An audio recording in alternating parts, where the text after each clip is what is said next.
They noticed the shift, said you'd changed, that you weren't the same anymore, that you'd become distant, unavailable, hard to reach. And maybe you let them think that. Maybe it was easier than explaining what actually happened. Because the truth isn't simple. It isn't clean. It doesn't fit into a conversation over coffee or a text message at midnight. The truth is, you didn't become distant. You just stopped pretending that exhaustion was connection. You stopped convincing yourself that being drained meant you were needed. You stopped confusing loyalty with the inability to walk away. What they call distance is actually clarity. The ability to see which relationships were feeding you and which were bleeding you. And once you saw that clearly, once you stopped lying to yourself about the cost, you made a choice. Not a dramatic one, not one announced with speeches or explanations. You just stepped back, created space, let the noise fade, and in that space you could finally breathe, could finally think, could finally remember who you were before you became what everyone else needed you to be. So no, you're not distant. You just outgrew people who drain you. And that outgrowing, painful as it was, necessary as it remains, is the beginning of everything that matters. This is the story of conservation, of learning that your energy isn't infinite, that some people take more than they give and call it friendship, that presence without reciprocity is just performance, and you'd been performing for years, showing up, being available, carrying conversations, managing emotions, solving problems. And somewhere in all that showing up for others, you stopped showing up for yourself. You became the person everyone could count on. But when you needed someone to count on, the list was short, sometimes non-existent. And that imbalance, sustained over years, doesn't just tire you, it rewrites you, changes how you see relationships, how you measure value, how you decide who deserves access to the limited energy you have left. So you started making different choices. Not out of bitterness, out of survival. You stopped answering every call, stopped attending every gathering, stopped being the one who always initiated, always followed up, always made sure everyone else was okay while you quietly fell apart. And they called it distance, but you knew better. It was recalibration, a necessary withdrawal from relationships that had become one-way streets. And before we go deeper into this, I need to ask you something. Drop a comment below and tell me what city you're watching this from, because this message is reaching men all over the world who've made the same choice, who've stepped back from people who drain them. And I want to know where you are, where you're standing, where you're rebuilding your energy reserves in silence. It didn't happen all at once. It accumulated over time, like water filling a glass one drop at a time until suddenly it overflows. The friend who only called when they had a crisis but disappeared when you had yours. The family member who demanded your time but never had time for you. The colleague who took credit for your ideas while offering nothing in return. The partner who expected your emotional labor but provided none of their own. One by one, these relationships revealed their true structure, and that structure was always the same. You gave, they took. You showed up, they benefited. You invested, they consumed. And when you finally stopped, when you finally pulled back to see if they'd step forward, they didn't. They just complained about your distance, which told you everything. Because if someone only values your presence when it serves them, they don't value you. They value what you provide. And once you understand that distinction, everything changes. You stop measuring relationships by how long they've lasted and start measuring them by how much they sustain you. You stop keeping people around out of history and start evaluating them based on current reality. You stop confusing familiarity with friendship, obligation with connection, exhaustion with love. And that shift from sentimental to strategic feels like loss at first, like you're becoming someone you don't recognize, someone cold, someone who doesn't care. But that's a lie, a story told by people who benefited from your inability to set boundaries. The truth is, you cared deeply. You just stopped caring for people who never cared back. You stopped investing in relationships where you were the only one investing. You stopped showing up for people who never showed up for you.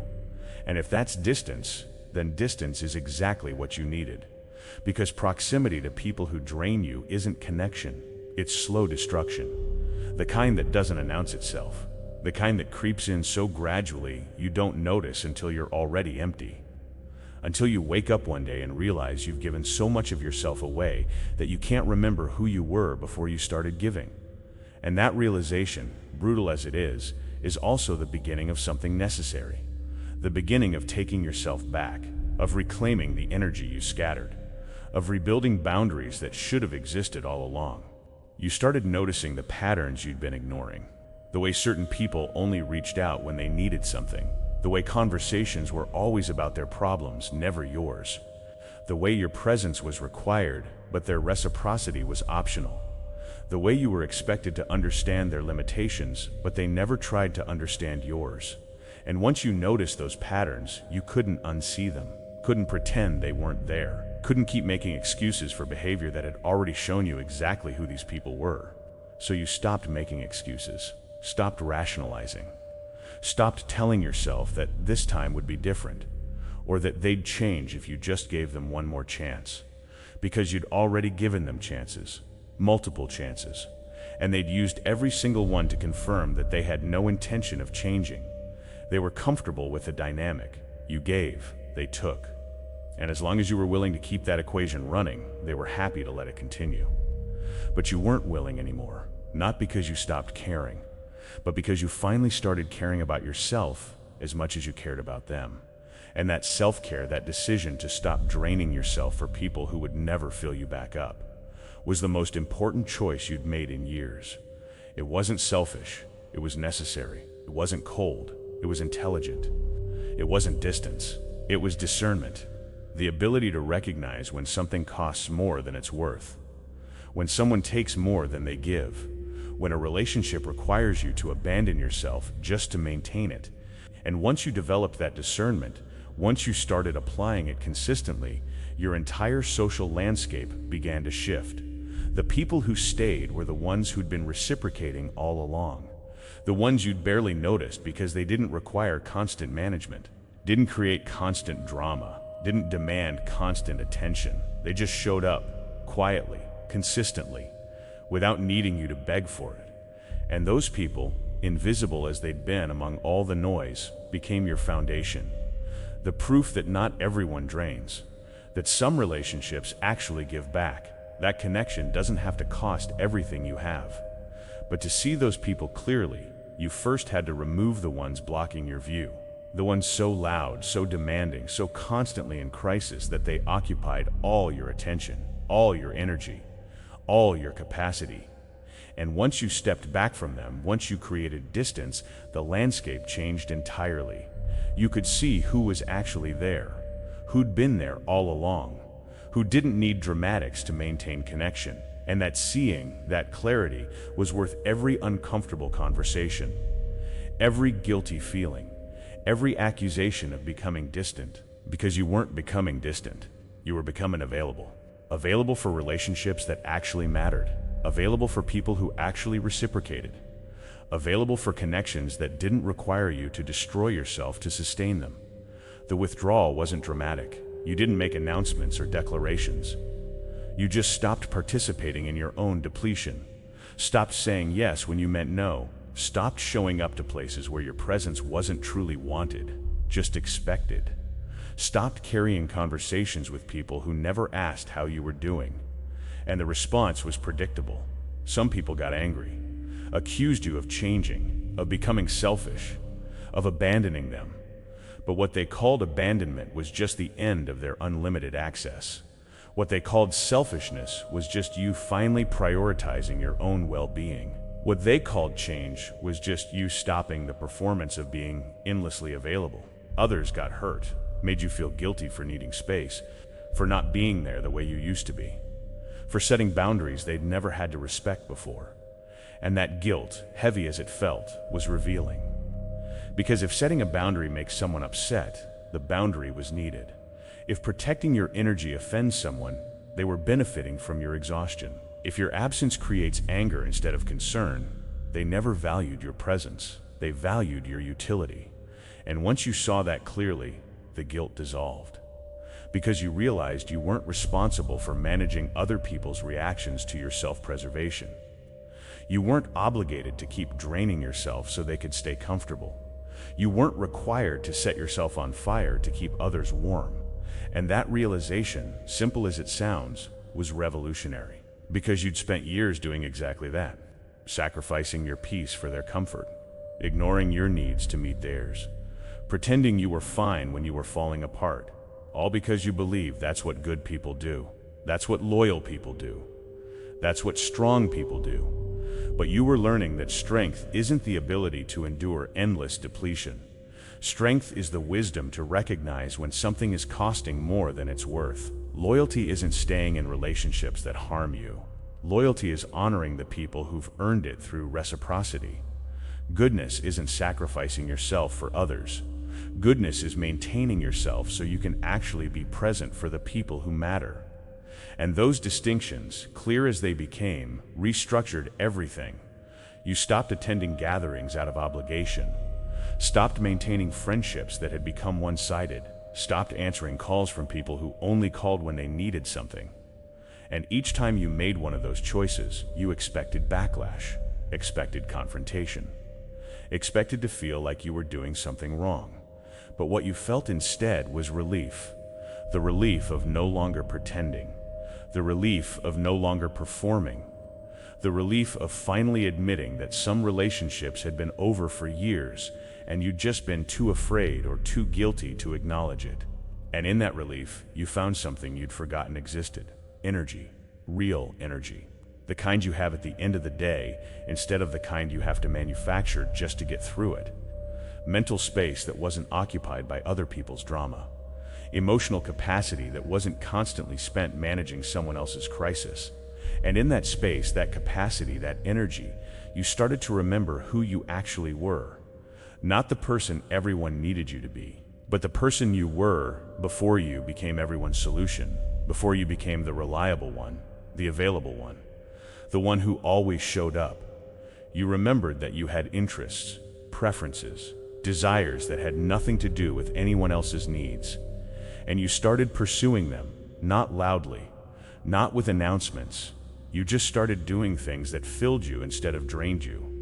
Started spending time alone without feeling guilty about it. Started saying no without feeling the need to justify it. Started choosing your peace over other people's expectations. And that choosing, consistent and unapologetic, began to reshape your life in ways you hadn't anticipated. The quiet became comfortable instead of lonely. The solitude became restorative instead of isolating. The boundaries became protection instead of rejection.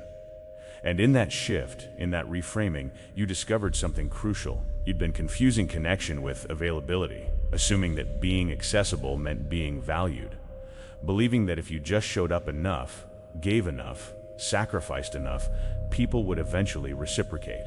But they didn't, because the relationship wasn't built on reciprocity.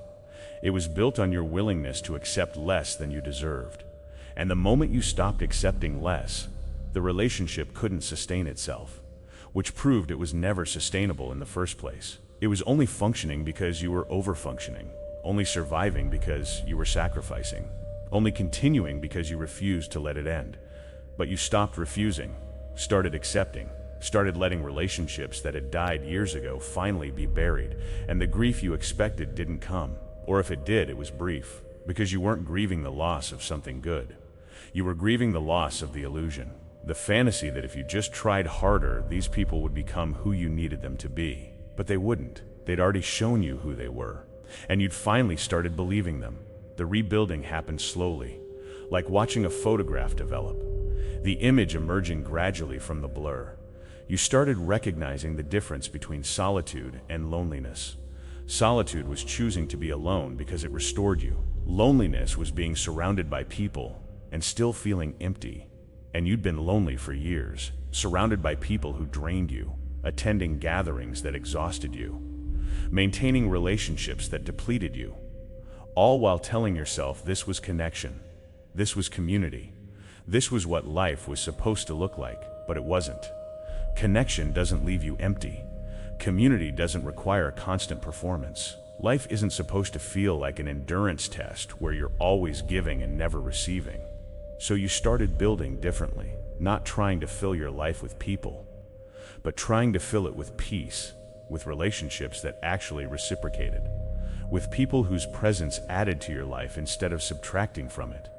And those people, you discovered, were rare, far rarer than you'd hoped, but they existed.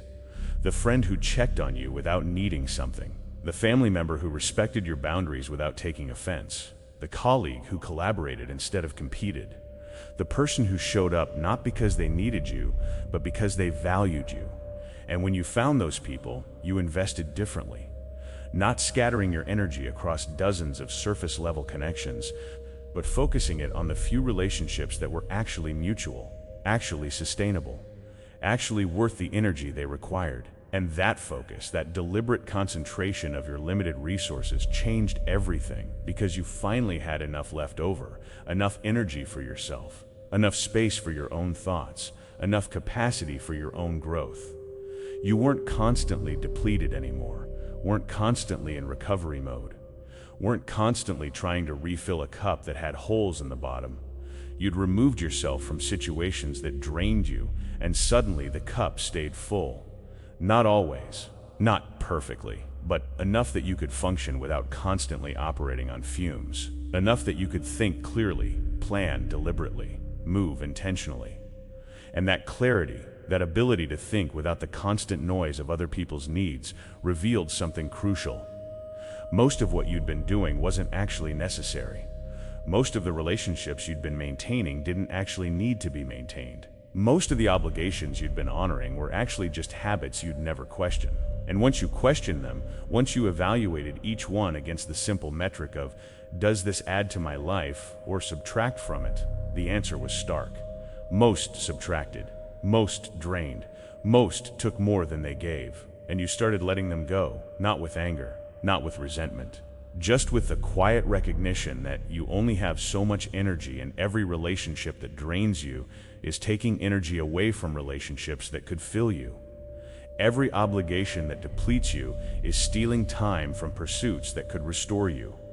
Every person who exhausts you is occupying space that someone better could fill. And that math, brutal as it was, became your decision-making framework. You stopped measuring relationships by history and started measuring them by current reality. Stopped keeping people around because you'd known them for years and started evaluating them based on whether they added value now. Stopped confusing longevity with quality, familiarity with friendship, habit with connection. And that shift from sentimental to strategic gave you something you'd been missing for years: control. Not control over other people, control over your own energy, over who got access to it, over how you spent it, over where you invested it. And that control, exercised consistently, began to transform not just your relationships, but your entire experience of life. You stopped waking up exhausted before the day even started. Stopped going to bed resentful about all the energy you'd given away. Stopped spending your weekends recovering from interactions that should have been enjoyable, because you'd filtered out the interactions that weren't, had removed yourself from situations that cost more than they returned, had stepped back from people who took more than they gave. And what remained, smaller as it was, felt manageable, sustainable, real. You could show up for these people without depleting yourself, could invest in these relationships without sacrificing your well-being, could be present without pretending. And that authenticity, that ability to exist in relationships without constantly performing, was something you'd been searching for all along. You just had to remove everything fake to find it. Had to let go of everyone who required you to be someone you weren't. Had to step back from every relationship that demanded your energy without offering reciprocity. And once you did, once you created that space, the real relationships became visible. The ones that had been there all along. Quiet, consistent, reciprocal, waiting for you to have enough energy left to actually see them. The discipline required wasn't complicated, it just required consistency. The willingness to keep choosing yourself even when it felt uncomfortable, even when people made you feel guilty, even when the old patterns tried to reassert themselves. You built simple rules, non-negotiable ones. If someone consistently took without giving, they lost access. If a relationship required constant management to survive, it wasn't worth maintaining. If your presence in someone's life was only valued when it served them, you removed your presence. And those rules, enforced quietly but firmly, filtered out most of the noise. The people who couldn't respect your boundaries revealed themselves quickly.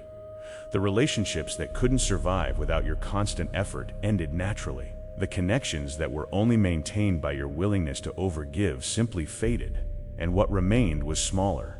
Much smaller than you expected, but it was real. Built on mutuality instead of your exhaustion. Sustained by reciprocity instead of your overfunctioning. And in that smaller circle, you found something you'd been searching for all along.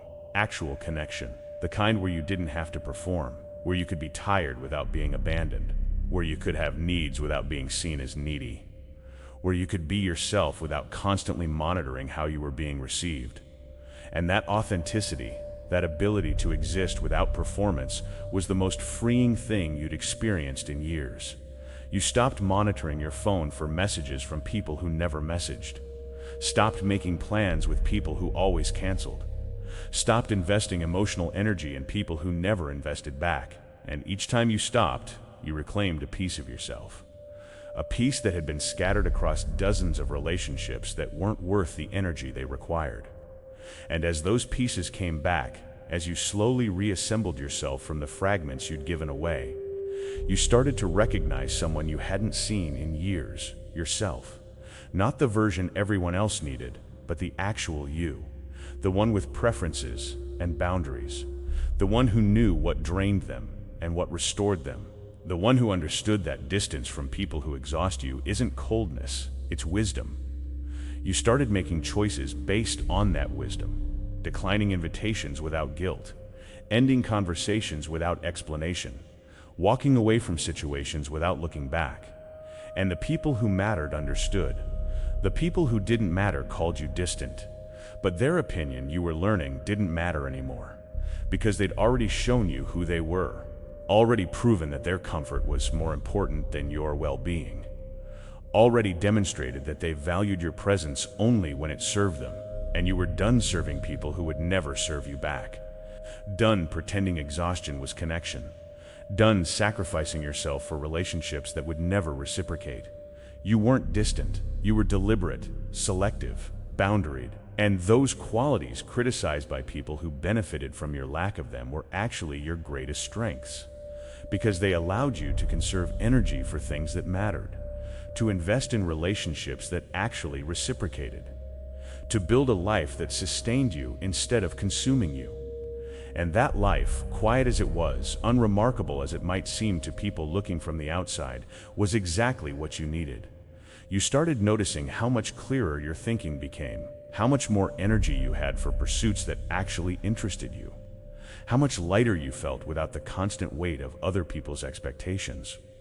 And in that lightness, that clarity, that energy, you found space to grow, to pursue goals you'd abandoned because you never had time, to develop skills you'd ignored because you were too exhausted, to build the life you actually wanted instead of the one everyone else expected you to live. And that building, slow and deliberate, became the focus of your energy, not managing other people's emotions, not solving other people's problems, not maintaining relationships that had been dead for years, but creating, developing, growing into the person you'd always had the potential to be, but never had the energy to become, because all your energy had been going elsewhere, to people who didn't deserve it, to relationships that didn't reciprocate it, to obligations that didn't honor it. But now, with that energy reclaimed, with those relationships released, with those obligations rejected, you finally had what you needed to build something real, something that actually reflected who you were instead of who everyone else needed you to be. And that authenticity, that alignment, felt like coming home after years of living in spaces that were never meant for you. The victory wasn't dramatic. There was no moment where you suddenly felt completely healed or fully restored. Just a gradual realization that you'd stopped feeling drained all the time, that you had energy left at the end of the day, that you could think about your own life instead of constantly managing everyone else's. And that shift, subtle as it was, changed everything, because you weren't operating from depletion anymore, weren't constantly in survival mode, weren't constantly trying to give from an empty cup. You had reserves, energy you could actually use for yourself, for your goals, for your growth, for the people who'd earned access to it. And those reserves, protected and preserved, became the foundation of everything that followed. You looked back at the version of yourself who used to say yes to everyone and felt no contempt. That version had been necessary, had taught you what you needed to learn, had shown you through exhaustion and depletion who was worth your energy and who wasn't. But you didn't need to be that version anymore. Didn't need to keep proving your worth by draining yourself for others. Didn't need to keep sacrificing your peace for people who would never appreciate it. You'd learned that some people will drain you for as long as you let them. That the only way to stop being drained is to remove yourself from situations that deplete you. That distance from people who exhaust you isn't something to apologize for. It's something to protect. And you protected it. Not aggressively, not with explanations or justifications. You just maintained the space you'd created, kept the boundaries you'd established, honored the limits you'd set, and the people who respected those boundaries stayed. The people who didn't simply proved why the boundaries were necessary in the first place. You realized that the relationships worth having were the ones that didn't require you to abandon yourself to maintain. The connections worth keeping were the ones that gave as much as they took. The people worth your energy were the ones who understood that energy is limited and treated yours with respect. And those people, few as they were, became your foundation, the ones you could count on, the ones who'd proven themselves not through words but through consistent action over time. The ones who showed up without being asked, who checked in without needing something, who valued you for who you were, not what you could provide. And in that small circle of mutual respect, you found what you'd been missing all along. Not more relationships, but better ones. Not more connection, but real connection. Not more people, but the right people. The ones who understood that you're not distant. You just outgrew people who drain you. And that outgrowing, difficult as it was, necessary as it remains, was the best thing you ever did for yourself. Because you didn't win the world. You just stopped letting it drain you. And in that stopping, in that refusal to keep giving yourself away to people who would never give back, you found something most people never find: peace. The kind that comes from knowing your energy is protected, your boundaries are respected, your presence is valued not for what it provides but for who you are. And that peace, quiet as it is, unremarkable as it might seem to anyone watching from the outside, is the only victory that matters, because it's yours. Built by your choices, sustained by your boundaries, protected by your willingness to walk away from anything that threatens it. You're not distant, you're just finally close to yourself. And that closeness, that alignment, that ability to exist without constantly depleting yourself for others is everything. You stopped apologizing for needing space, stopped explaining why you weren't available, stopped justifying boundaries that should have been obvious. And in that stopping, in that refusal to keep defending your right to protect yourself, you found freedom. The freedom to exist on your own terms, to invest your energy where it actually returns something, to build relationships that sustained you instead of consuming you. And that freedom, hard-won as it was, became the foundation of everything that mattered. Not distance, clarity, not coldness, wisdom, not isolation, selection. And in that selection, in that deliberate choice of who deserved access and who didn't, you built the life you'd been searching for all along. One where you weren't constantly exhausted, constantly performing, constantly giving more than you had, but one where you could finally breathe, finally rest, finally exist without the constant drain of people who took everything and gave nothing. You didn't become distant, you became free.